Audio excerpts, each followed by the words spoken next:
So let's start with Amazon. Very interesting. About 2 weeks ago, Rhode Island Congressman David Cicilline, member of the House leadership, extended leadership, Yes. announced that he was all about investigating potential antitrust issues related to Amazon, tied to their acquisition of Whole Foods. I'm not sure exactly where that antitrust would take place. An interesting thing, we wrote an editorial about it, chiding him on it, no two ways about it. There's 1,600 jobs in Fall River, 900 new jobs, higher-end jobs up in Boston, Mass. Your thoughts on the congressman's... Well, first of all, there's no question that Amazon is an amazing disruptor and affecting so much, as we've talked about before. I just saw Jeff Bezos, at least for part of a day, became the world's richest individual. And then the stock price took a little hit, not because of that, but all of a sudden Bill Gates kind of took him by the end of the day. But I think the disruption has human impact, it has community impact. I think the thing that's interesting about Congressman Cicilline is, first of all, as a Rhode Islander, right, I like that our delegation is gaining in seniority, even if it's in the minority party. I mean, it's been fun to watch David do his hard work, advance, get committee assignments. So he chairs a subcommittee that looks at antitrust, anti-competitive issues, and he was assigned the task because it's part of the talking points and the messaging. But if you really dig into what David said, like, okay, maybe we should have a conversation about whether the impact of Amazon goes so far and rises to the level, of being anti-competitive. I think it's a good conversation to have. I don't personally think it's going to go very far. And you know what? I don't think Congressman Cicilline does either, because in that same thing he said, I'm not sure what the legal aspects are of this, and frankly, a lot of people benefit from getting merchandise more cheaply. Well, he walked the dog back a little bit after the first. Of course he did. Of course he did. He was also less vociferous about issues of antitrust when CVS makes major acquisitions, also a Rhode Island company. But the thing that I take from this is I like the fact that our delegation is getting more responsibility. You saw Congressman Cicilline out there with this new announcement, about the point of view from the Democrat side around a positive message about our economy, not just an anti-Trump message. Right. And so I'm glad to watch David do that. We want our federal delegation to have more clout in Washington. I'm not that worried about driving an antitrust agenda against Amazon. I don't think Jeff Bezos is terribly worried about that. No, I don't think Jeff Bezos was up at night. Yeah. It did seem a bit strange on this. I mean, listen, Amazon of itself could have some antitrust issues, if not now, in the future. Yeah. This one seemed a little pandering in my mind relative to protecting mom and pop grocery stores in Rhode Island, which would only really equate to Stop and Shop, a Dutch-owned conglomerate. These aren't the kind of antitrust issues or anti-competitive issues. This was the fault of industries for not innovating. As opposed to Jeff Bezos inventing something that others could not have possibly done, putting them at a huge disadvantage. This is about retailers that stuck to the bricks and mortar model, and didn't explore digital ways to connect with customers and create customer experience. Well, and it's interesting too. In Rhode Island, certainly there's I think 3 Whole Foods, and they're all in major metropolitan areas, and most of their competitors are in fact other major chains. They are Shaw's and Stop and Shop. It's funny, the smaller ones, the real independents, the Brigidos and some of the others that only have 1 or 2 stores around the region, have innovated to some degree in which they've gone super high touch, great on service, and a very different shopping experience where you literally know Madge, who works in the meat department. Well, you can't have a thriving bricks and mortar, retail business whose value proposition is you pay more for the same stuff from us. Right. That doesn't work. What you have to do, we deliver a different experience, one that you need to have a physical presence for. Right. And really honing your customer targets and your customer base around a value proposition that does something that customers actually want and are willing to pay for. And for too long, businesses, not just retailers, thought they could get away with, our proposition is we'll sell you the same stuff you can get in another way just for more money. Right. No better experience, no customer service. And then when somebody comes along and demonstrates that there's a better way, there's a different way, all of a sudden, the retailers are claiming antitrust and anti-competition. I just don't think it holds water. I don't think it's going very far. Let's talk about the Amazon experience. With Amazon Prime, you functionally get delivery of your goods within a day or two. Right. 7 days a week now, delivery service. Are we just on the edge of the cliff of seeing Amazon really begin to pile up the wins against traditional? They're building a logistics capability, that isn't 2, 3, 4 days. It's same day. Yeah. Right. And right. so now the ante goes up. If you're in retail, and you can't get your goods, or you're a product manufacturer and you can't get the goods there, same day because you Right. don't have the distribution network to do it. Right, you're going to lose, Yeah. right? And so that's not anti-competitive. That's as competitive as it gets, Right. right? Like Okay. if you can deliver something to me in the same day, and where I don't have to pay more money for the thing, and it's the same thing I need to wait X number of days to get through some other channel, or I got to go deal with a parking lot and crowded. Oh, yeah, absolutely. Kind of like no. Or we can talk about the mall here, or I got to go into that garage, and now I understand at Providence Place Mall, they're going to make it free. Right. Like all of a Right, sudden, right. like what's going on there? That all of a sudden they want to make the parking free. And as a guy who served in state government for a while, I seem to recall that taxpayers actually financed that. That there's a bond, that created the capital to build that garage. Do we still owe on those things? And who's going to pay for that if the garage is free? Retail is in a world of hurt right now. I don't care whether it's a mall or a strip. Or a mom and pop bricks and mortar, if you can deliver me the same exact thing for less money more conveniently, right, that's a good thing for consumers. Let me tell you how far back some retailers are. About 8 months ago, we purchased a dog collar from Sears. Okay. I got an email follow-up asking me to rate Yep. the product. Since then, until last week, I've not received a single email from Sears till last week, and then since last week, I've received 3 emails from them. So were they not aware about email marketing? Well, you know this very well. All the new digital marketing and understanding the data of people that come to your business or come to your website, and understanding that in a way that you can say, hey Josh, I saw that you ate at our restaurant 3 times over the last 8 months. This is the bottle of wine you like to have. Right, in your that's dinner, Angus, right? I mean, that's Angus that's over what at Angus is doing. Upstart. Yeah, no, absolutely. Like, we live in an era where you have no choice but to actually understand who your customers are. You need to be able to tell me what customer you want next, what's their profile, how are you going to go connect with them, and then once you have a customer come in your door or buy something on your website, how do I actually use the knowledge I glean from that Right. experience to make the next experience even better? Right. And if you're not capable of doing that today, and this isn't building huge departments to be able to do it, there are all kinds of capabilities in the cloud that I can tap into, that even small businesses, I don't care if you're a small restaurant, you're absolutely right. Upserve is trying to enable small business owners that run restaurants Yep, to get a lot better at how they manage the customer relationship, the customer experience. And if you're not taking advantage of that and getting better every single day, you are going to get beat in the marketplace. And that's not antitrust. That's just competition and getting better. And as a customer, I want the institutions that I deal with and the organizations that I buy things from, or get services from. I want them to get better every day. I have to get better every day, don't you? Yeah, absolutely.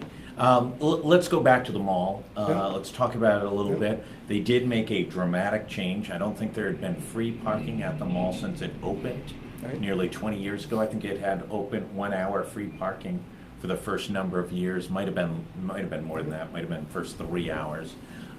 They've gone to 2-hour free parking, I think in an attempt to stem both Garden City, which has become a huge competitor for them, and taken a number of their significant retail stores, as well as Amazon. Is it too little, too late? Is it, where are we with that? Well, if you're one of the retailers in there, we've already talked about how much disruption is going on in your business. So that's the flywheel of the people who develop malls, Right. in their business model. If you're the mall developer, or you're the owner of that, right? How do you keep your tenants happy? How do you keep customers coming in so there are business volumes?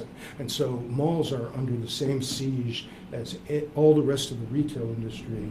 And there are already many, many examples of malls around the country that are being mothballed, right, and turning into these huge edifices that we've got to go look for another use of.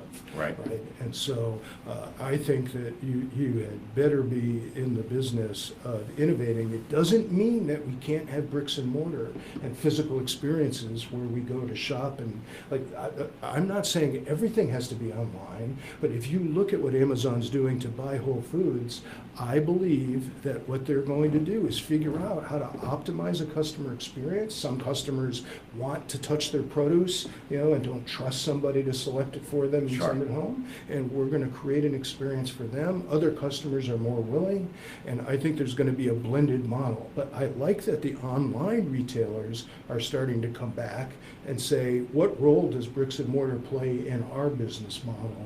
And if I were a straightforward bricks and mortar retailer, I'd be plenty worried right now. Yeah, I mean, one of the things, and I don't know how much national press it's gotten, but I think it's gotten some, is Nike, who would never allow their products to be sold on Amazon, have cut a deal with Amazon. Oh, absolutely. So they say, now they've also announced a major investment in a new flagship store in New York City. So it's not like they've abandoned, but they may be going towards an online strategy in their own stores and cut out, at some point in the future, cut out the I think the real retail. trick here is to not to think about these things as mutually exclusive. It's Yeah. not, I either have a bricks and mortar come to my store, or I have an online presence and I can sell you something over the web. Yeah. It is blended, it is both. You're gonna interact with us online, you're gonna come into the store when it makes sense to, when we are offering an experience that makes it worth your while,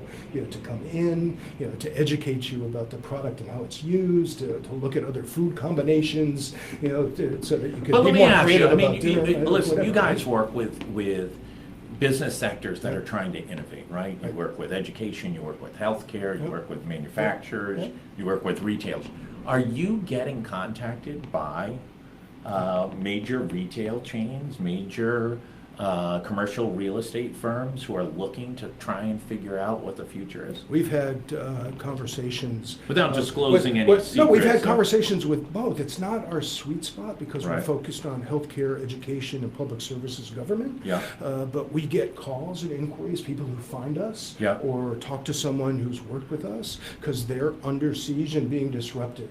And they know that what we're good at is making transformational change safer and easier to manage. Right. How do I actually plan for disrupting ourselves?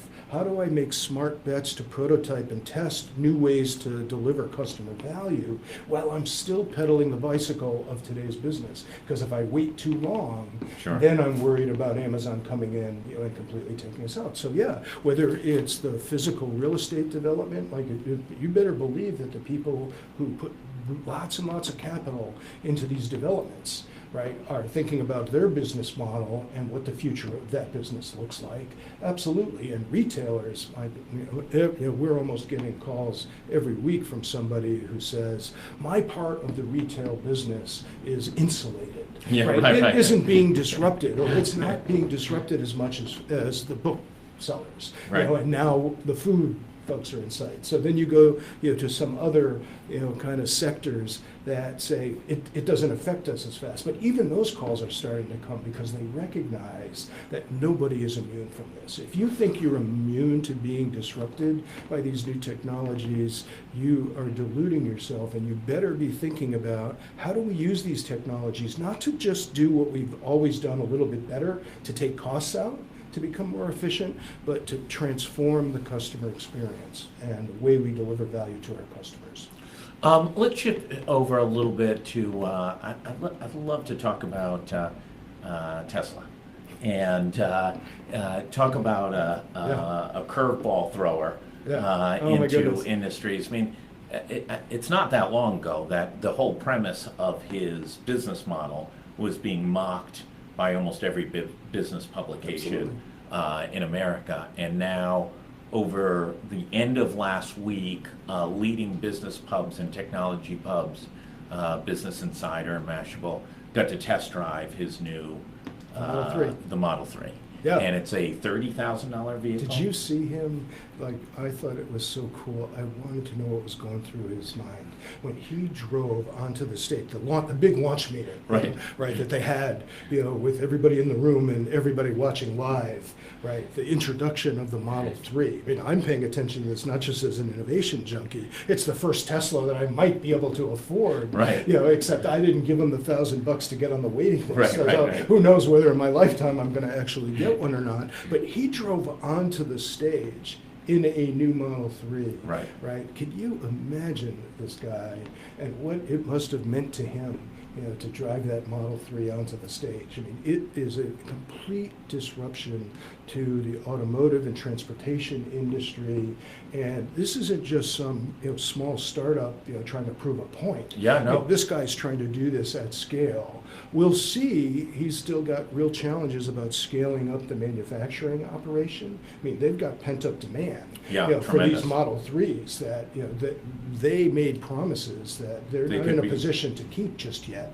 So they've got a lot of actual on-the-ground, like, we have to manufacture cars. This isn't virtual. This is a physical thing that we need the raw materials and the battery packs to be able to support. And they've got some real logistics and manufacturing challenges they've got to work through, but I would not bet against Elon Musk. No, he seems to, whenever the bar is set high, he goes a little bit higher. Yeah. What does this mean? You saw France and Great Britain both announce that by 2040, all vehicles need to be electric.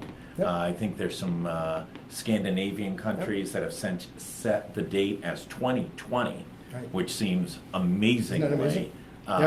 Chevys and their Volts must be mighty happy. Right. But all electric vehicles in just really two years away for an entire nation. It was never the technology, although we had to get much better at the storage. Yeah. The actual technology. It was demand. Like, it was the existing intransigent business models around cars, what fuel they use, mechanics who fix them, how we park them, where they go to plug in and refuel. So all the different components of, I would call it an ecosystem, right? Or an industry that has to be reconfigured in a world that is all electric, that will have to be reconfigured yet again when everything goes driverless. Right. So this is the disruption that's going on in the automotive industry, and you can either sit back and watch this, or like all the big auto manufacturers have today, they're saying no, not on our watch. We're going to play.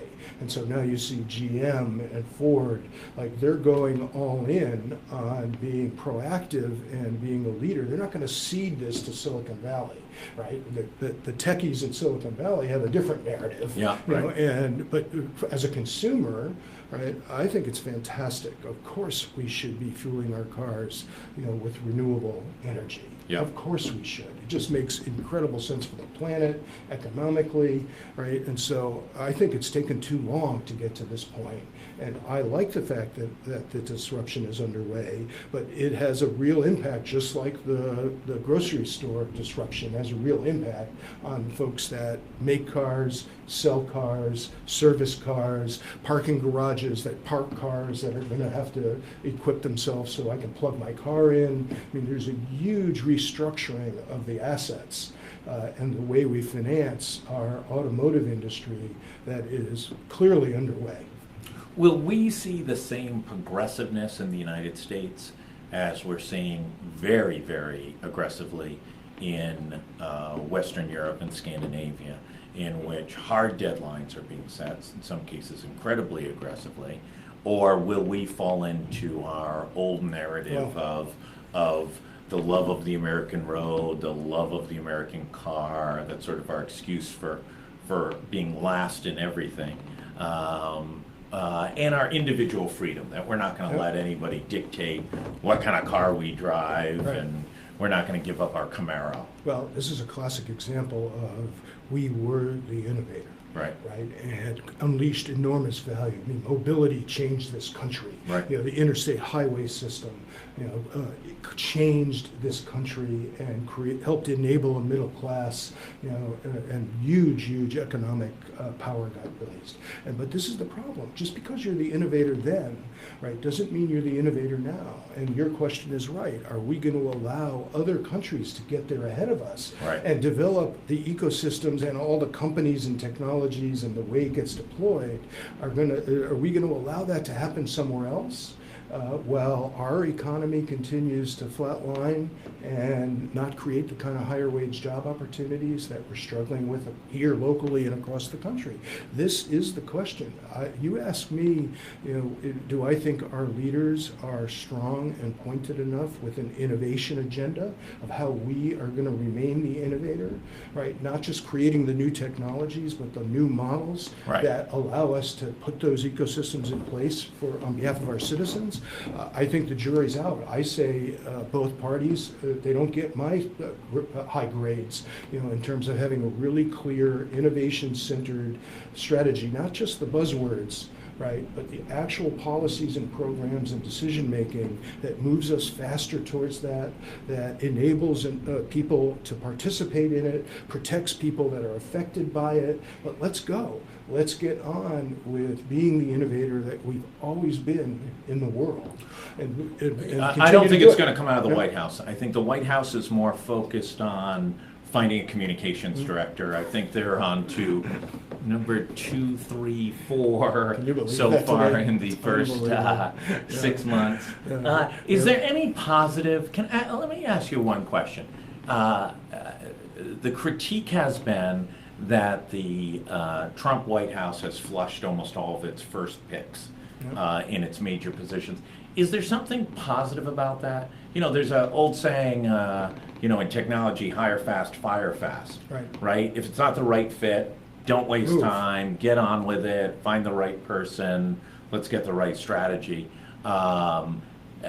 Is there any positive takeaway on this self-inflicted disruption? Well, there's a very big difference between we experiment all the time, we try more stuff, and we're moving to the future faster. Right, which has a positive connotation if you're an innovation junkie like me. Contrast that with pure, unadulterated dysfunction. Right, all of its glory. This isn't about we're trying stuff and trying to move quickly to a better future. This is about we can't shoot straight. And then it becomes self-fulfilling. That your daughter was a extremely high-ranking Clinton campaign person, who I just spent the weekend with, so I am completely fresh off of the experience. And you were teamed, and you were lined up to be Secretary of Commerce. I don't think that last part is true. I don't think that last part is true. But I would say to her, and I would say to everyone, I don't give the Democrats any more credit than the Republicans for having a really clear innovation strategy that gets below the buzzwords. So if you ask me, I say a pox on both of their houses. We're moving too slow. We're not. Our point of view and our policies and our programs aren't tight and clear. Still too much about the election cycle than it is about the long-term structural change. And some outdated things. We saw it with Norwegian Air, and we always want to. I think everybody wants to advocate for American workers. But here was a transformational opportunity with bringing in Norwegian Air. And both congressmen, less so the senators, but both congressmen literally passed around a letter around Congress to block Norwegian from coming into and being able to operate in the United States. Not exactly the cutting edge of innovation. Well, they tune what they say based on their constituents and who puts the most pressure on them and what that means in terms of getting bills through and to get reelected. They don't flip that on its head and say, let's start at the community level, figure out what it is we need to transform these communities, and then let's get behind those things that will actually do it. A huge disconnect between what's happening at the national level. So your point about you don't think it's going to happen from the White House, I think that's true almost regardless of who's there. Yeah. I think we have to look to ourselves in our local community, and we have to demonstrate and show the way. And this is my message to Rhode Island, we have a huge advantage, right, because of our scale. This is where being small really helps us. So, story today about the commercial tax rate in Providence, and that I think from a range of voices, Gary's coming up next, but Joe Paolino, one of the biggest developers, who has both owns older buildings that are legacy and don't realize any tax breaks, as well as some new projects, including one right across the street that I believe got a tax stabilization. And Angus Davis, who's one of the bigger renters in downtown Providence. Right. He's got 20,000, I don't know what those, 20, 30,000 square feet, maybe more than that, in the, I don't know what it's called now, it used to be called the Howard Building. Right. And he says, hey, listen, it is a problem for this city to have this tax structure. And it was echoed by Paolino and Sass. It's been that way. It's only gotten worse for the most part. We've been between 3 and 5th highest in the country. It's an abnormality for a city this small to have such a percentage. How do we innovate out of that? How do we bust out of that? How do we change that dynamic? Well, it starts with, and I agree with the premise in your question. I think the tax rates, particularly the commercial tax rates, are way too high. But we can talk about personal as well, property taxes. But let's stick with commercial here. Too high, too dependent on individual deal making. We can't make the economics work unless you give me a tax stabilization agreement. Unless you give me some other. I need to tap into a bucket of incentives just to get the deal to make any kind of economic sense. As opposed to, what if the commercial tax rate was lower to begin with? Right. And instead of relying on special deals, anybody who wanted to invest capital. Well, you create a have and have-nots, right? The new guy comes in, he's got the gleaming building already, he gets the tax break, and the legacy building gets none of those benefits and pays the higher rate. So here's the challenge. Right, but it's not insurmountable. That's the right answer. Right, but the real issue is how do you get from A to B? How do you get from here to there?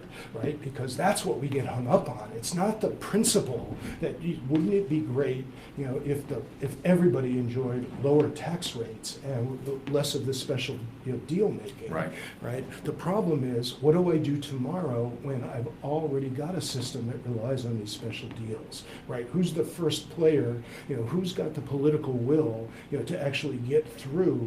And figure out how to finance the transition, right? Because it's always about the transition from A to B, and that's true in communities and tax policy. So that's where we should spend our time focusing on. Like, we could agree on what the principle should be, then we should say, how long is it going to take us to get there? And now, how do we actually put that change in place? But look out for the transition costs and the impact of moving. Right, as that washes out through the system.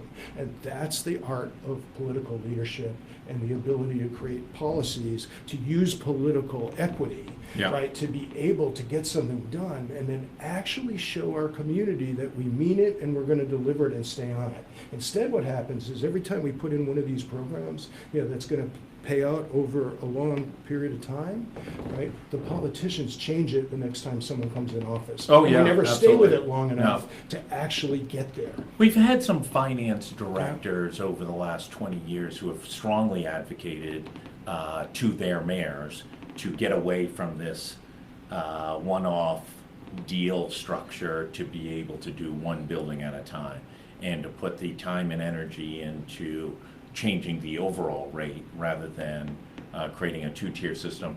But the elected official can't give up on, the chance to bring. Well, there's a 4-year cycle. and I need the tools, Absolutely. and the goodies, to Right. be able to stand there with the big check or the poster, and say, look what I did as a politician. And I understand that, but it's not serving us as a community. But let's come back. I think we're going to get a big check. We're going to have a big check here on Go Local Live, and we're going to award it on a regular We used to basis. take them, and then we would they would be They were made of a erasable. substance. Yeah, Yeah, erasable. yeah, So totally. then you go to the next meeting and you Right. pencil in. Plus, who could hold you accountable for it, right? And they used to love it because the politicians could stand there and look at all the great work. that we Last did. thing, let's talk BIF. Yeah. We're 6 weeks away Oh my from Mecca. Yeah. And give a little preview. We'll have an announcement tomorrow, but I don't want to Yeah. give that away. Okay. Let's talk a little bit about what you expect to see. Any new announcements, Well, first and I'm- foremost. We always like the. I always tease you in the audience a little bit with a story about one of the storytellers. Yeah, please. So today I want to highlight Philip Shepard. I just saw the post where he was. This guy, Philip Shepard, is a virtuoso cellist, and his expertise is in acoustic cello. Like that, not an oxymoron. Yeah. But the acoustic cello. This guy is a rock star. He will blow you away. He just was named to the Academy of Motion Pictures as a member. Which does pretty rare.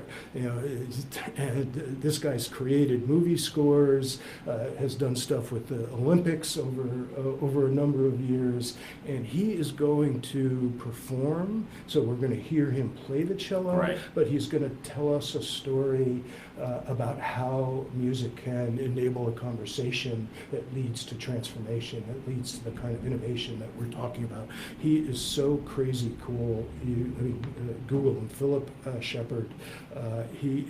Wait till you see him on the stage at the BIF Summit. Pretty amazing. That'll be great. I think everybody's looking forward. It's really an amazing lineup. I mean, you have some of the biggest